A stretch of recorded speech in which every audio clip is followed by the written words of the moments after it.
نحمده ونصلي على رسوله الكريم بسم اللہ الرحمن الرحیم۔ السلام علیکم معزز ناظرین، آج کی ویڈیو میں ہم حضرت محمد صلی اللہ علیہ وآلہ وسلم پر درود بھیجنے کے فضائل بیان کریں گے۔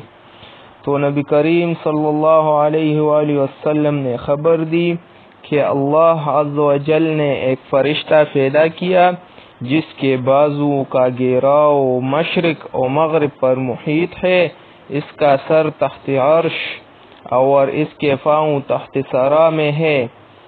جتنی دنیا میں خلقت ہے اتنی ہی اس کے پر ہے۔ جب کوئی مرد یا عورت مجھ پر درود بھیجے تو اس فرشتے کو اللہ عز و جل آگاہ کرتا ہے تو عرش کے نیچے بحر نور میں غوطہ ہوتا ہے، اور جب پر جاڑتا ہے تو اس کے پروں سے قطرات ٹپکتی ہے۔ اس کے پروں سے جتنی بھی قطرات جڑتے ہیں ان سے اللہ عز و جل ایک فرشتہ پیدا فرماتا ہے جو قیامت کے دن تک اس درود پڑھنے والے کے لیے دعائے مغفرت کرتا رہتا ہے۔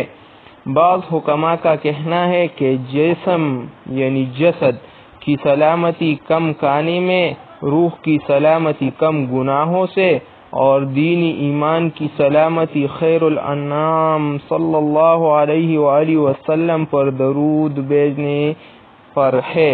تو اللہ تعالی ہم سب کو زیادہ سے زیادہ درود پڑھنے کی توفیق عطا فرمائے، آمین یا رب العالمین۔